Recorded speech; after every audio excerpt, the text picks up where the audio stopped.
Շնորհակալ եմ շատ ազգային ժողովի մեծարգո նախագահ, օրենսդիր, գործադիր իշխանության հարգելի ներկայացուցիչներ, հարգելի փորձագետներ Հայաստանի Հանրապետությունից, տարածաշրջանի երկրներից, այլ երկրներից, ոչ տարածաշրջանի, բոլորիդ ողջունում եմ Օրբելի ֆորում 2025-ում կառուցելով խաղաղություն եւ բազմակողմանի համագործակցություն խորագրով Եվ միանգամից ասեմ, որ այս խորագիրը ամբողջությամբ արտահայտում է Հայաստանի Հանրապետության կառավարության եւ կառավարող մեծամասնության աշխատանքային օրակարգը եւ պիտի միանգամից արձանագրեմ, որ եթե 3 տարի առաջ օրինակ այս թեմայի առնչությամբ մենք ունեինք մարտահրավերներ եւ մարտահրավերները կառավարելու ամենօրյա անհրաժեշտություն Այսօր մենք կարող ենք ասել, որ մարտահրավերներին զուգահեռ ունենք նաև հաջողություն եւ հաջողությունների պատմություն։ Եվ ակնհայտ օրինակից չսկսեմ, այլ սկսեմ մի փոքր ավելի նախորդած իրադարձություններից եւ ընդգծել, որ հաջողությունների պատմությունը սկսեց 2024 թվականին, երբ Հայաստանը եւ Ադրբեջանը սկսեցին սահմանազատման գործընթաց Տավուշի մարզում։ Այդ գործընթացը շատ բուռն քննարկումների եւ քննադատությունների տեղիք տվեց Հայաստանի Հանրապետությունում, բայց ես ուզում եմ միանգամից ասել, որ ինչքան էլ այդ ընթացքում առանձնապես հեշտ չէր մեր հանրությանը պարզաբանել ինչ է տեղի ունենում եւ ինչու, այսօր տեղի ունեցածը մեզ համար հաջողության պատմություն է։ Պիտի ուղիղ ասեմ, իմ հանձնարարությամբ մեր պետական մարմինները կազմակերպում են,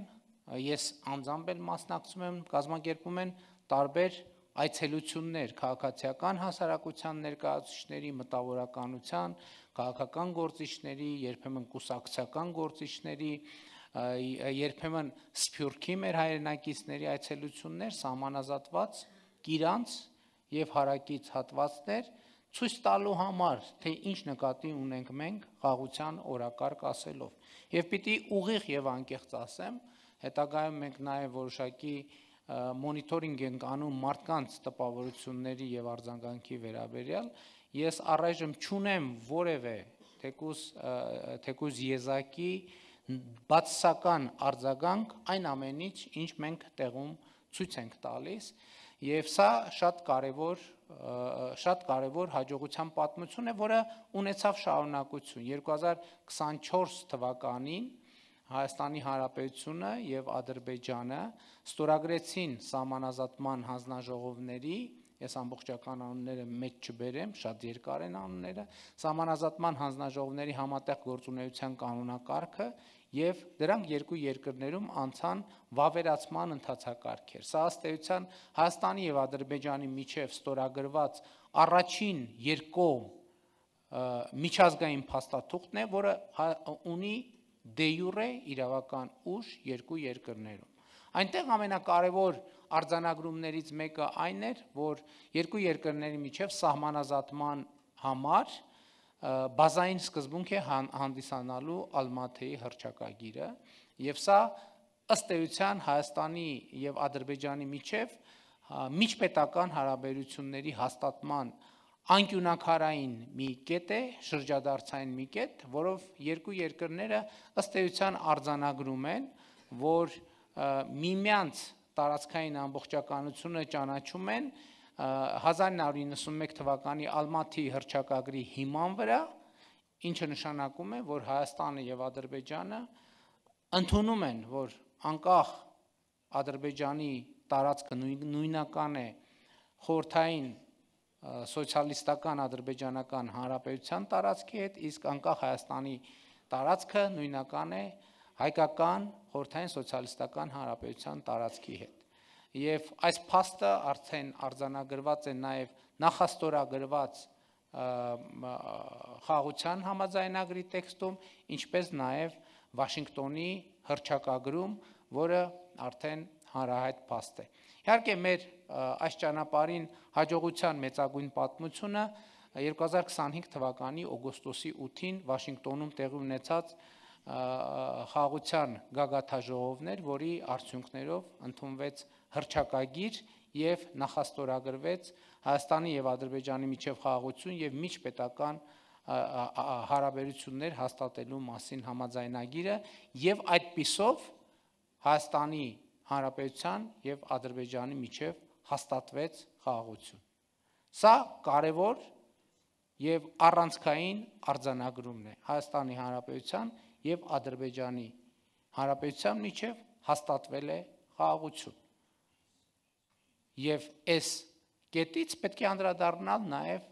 հետեւյալ հարցին, իսկ այնուամենայնիվ որոնք են մարտահրավերները։ Մարտահրավերներից մեծագույնը եւ հիմնարարը այն է, որ քիչ առաջ իմ արտաբերած նախադասությունը տարօրինակ օտարոտի եւ անծանոթ է հնչում Հայաստանի Հանրապետության խաղաղություն Հայաստանի Հանրապետության եւ Ադրբեջանի Հանրապետության միջեւ։ Իսկ ինչ է դա նշանակում։ Մենք այս խնդրի հետ առնչվելուց առաջ պիտի արձանագրենք, որ խաղաղությունը անծանոթ հասկացություն եւ միջավայր է Հայաստանի Հանրապետության եւ Ադրբեջանի Հանրապետության համար։ Մեր անկախության առաջին օրից, մեր անկախությունների առաջին օրից մենք չգիտենք, թե ինչ է խաղաղությունը, մենք խաղաղություն երևույթի հետ չենք առնչվել երբեք։ Ընդհակառակը նույնիսկ մեր անկախությանը նախորդող շրջանում եւ նախընթաց շրջանում մեր հարաբերությունների առանցքային գործոնը եւ բնորոշիչը եղել է կոնֆլիկտը։ Եվ ըստ էության Հայաստանը եւ Ադրբեջանը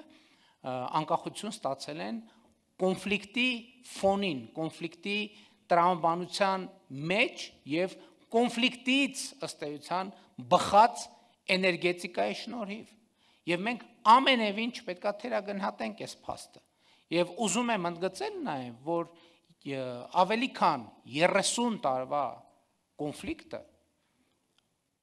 ընդ որում թվաբանության առումով պետք է արձանագրենք, որ այս խնդիրը կոնֆլիկտի պատմությունը սկսել է 88-87 թվականների վերջից, 88 թվականից եւ ըստ էության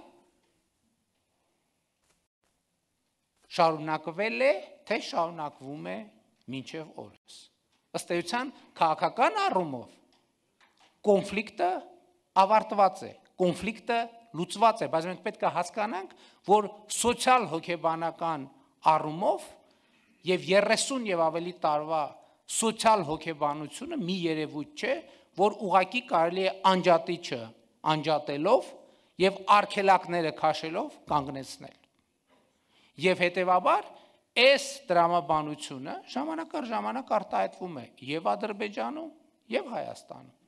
արտահայտվում է մամուլում, արտահայտվում է հանրային շրջանակներում, արտահայտվում է փորձագիտական շրջանակներում, արտահայտվում է անգամ երկրների առաջնորդության մակարդակում եւ մենք պետք է նաեւ այս երևույթի հետ հարաբերվելու ճիշտ բանաձևեր գտնենք։ Էլի եմ ասում 30 եւ ավելի տարվա կոնֆլիկտը մի բան չէ, կամ ընդհանրապես գիտեք ինչ 30 եւ ավելի տարվա ցանկացած երևույթ, որ 30-35 տարի մենք որևէ մեկը ապրել է մի երևույթի եւ մի ռուտինի մեջ, որևէ ձևով հնարավոր չէ դա արգելակի լծակի գործադրումով կանգնեցնել։ Բայց հնարավոր է դա կանգնեցնել, թե ոչ։ Այո, դա հնարավոր է ինչպես քաղաքական առաջնորդությամբ։ Եվ սա մեծագույն եւ կարևորագույն հարցն է։ Քաղաքական առաջնորդության հարաբերությունը իրավիճակի, ապագայի ռազմավարական պլանավորման եւ շատ կարևոր է պատմության հետ։